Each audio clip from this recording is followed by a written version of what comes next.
Bismillahirrohmanirrohim. Assalamualaikum warahmatullahi wabarakatuh. Perkenalkan, nama saya Marisa Eskom Mkom. Saya salah satu dosen tetap di STIMIK Bani Saleh Bekasi pada program studi Teknik Informatika.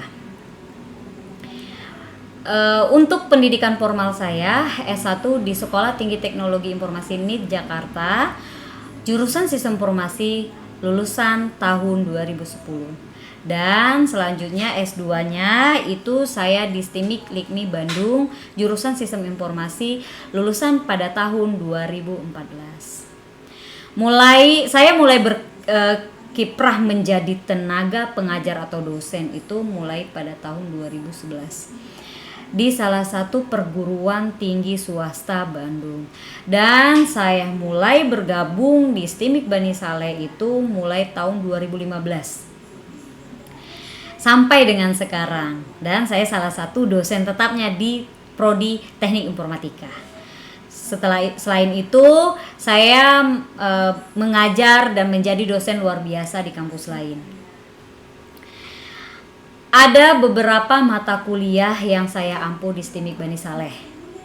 Salah satunya saya fokus di database, di mana di STIMIK Bani Saleh ini pastinya tentunya di jurusan program studi Teknik Informatika itu dipecah menjadi 3 mata kuliah, yaitu di semester 2 Sistem Basis Data, semester 3 Perancangan Basis Data, dan semester 5 itu Aplikasi Basis Data. Selanjutnya setelah mahasiswa mengikuti perkuliahan ini, 3 mata kuliah ini, mahasiswa dianjurkan untuk mengikuti sertifikasi database Oracle yang diadakan di STIMIK Bani Saleh. Nah, di sini saya ingin memaparkan mata kuliah Sistem Basis Data di semester 2 untuk program studi Teknik Informatika.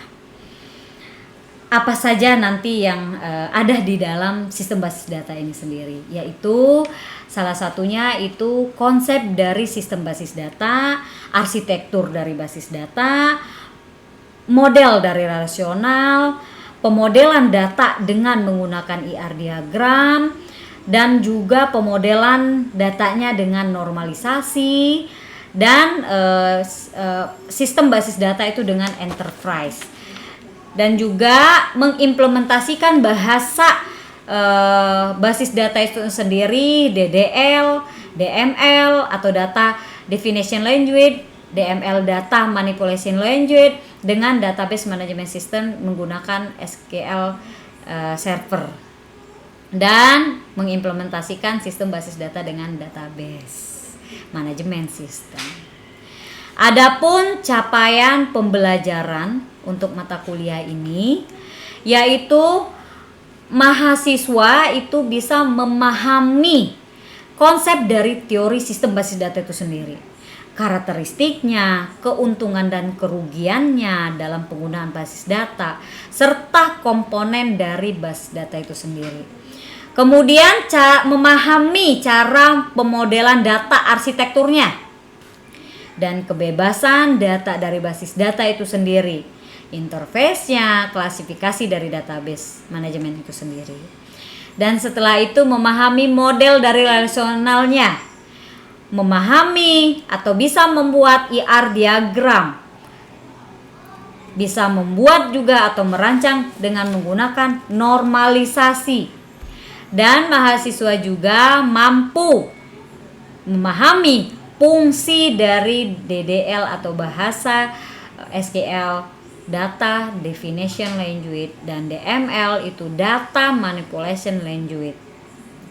Dan untuk outputannya, mahasiswa itu bisa membuat sebuah project database dan tabel dalam kehidupan sehari-hari. Nah, adapun profil untuk lulusan atau untuk sistem basis data ini sendiri, tercapainya lulusan yang memiliki kompetensi inti, yaitu bagaimana cara merancang sebuah database, memodelkan basis data itu sendiri, penggunaan IR diagram dan normalisasi, bagaimana cara membuat sebuah database dengan menggunakan SQL Server, dan membuat diagram, dan bagaimana cara memanipulasi data tersebut di dalam database. Untuk sistem pembelajaran, di sini kita untuk per sesi perkuliahan, karena pandemi ini kita perkuliahannya dan dari 14 kali pertemuan perkuliahan itu kita menggunakan Google Meet atau daring ya, online system. Nah, Google Meet itu di setiap minggunya atau setiap pertemuan kita diskusi atau sharing, atau saya yang memaparkan materi tersebut menggunakan Google Meet. Dan untuk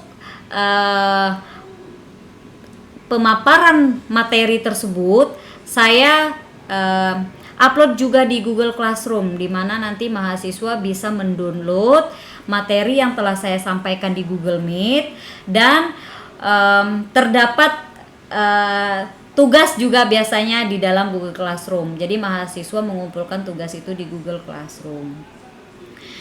Nah, selain itu mahasiswa interaksi antara saya dan mahasiswa selain di Google Classroom dan Google Meet, saya menyediakan wadah juga di WhatsApp Group, di mana biasanya mahasiswa itu lebih aktif ya di WhatsApp Group, lebih aktif bertanya daripada di Google Meet biasanya.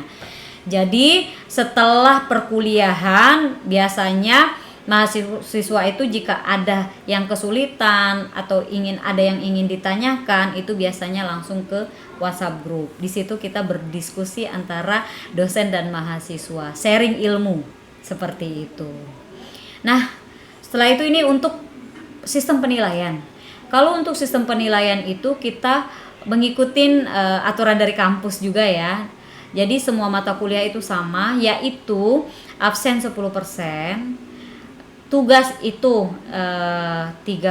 20%, UTS itu 30%, dan UAS itu 40%. Dimana kita ada 14 kali pertemuan tatap muka dan 2 kali pertemuannya itu UTS UAS. Online system juga gitu ya, seperti itu. Nah, mungkin saya cukupkan sekian dulu ya pemaparan tentang materi pembelajaran berdasarkan RPS, yaitu mata kuliah sistem basis data. Saya berharap untuk Bapak atau Ibu asesor memberikan nilai terbaik untuk saya untuk pengajuan sertifikasi dosen tahun ini. Mungkin kalau ada salah kata saya mohon maaf, dan untuk selanjutnya ini saya akan berikan cuplikan beberapa pertemuan online sistem saya bersama mahasiswa dalam pembelajaran mata kuliah yang saya sampaikan. Nah, saya rasa mungkin cukup pemaparan dari saya. Saya akhiri. Wassalamualaikum warahmatullahi wabarakatuh.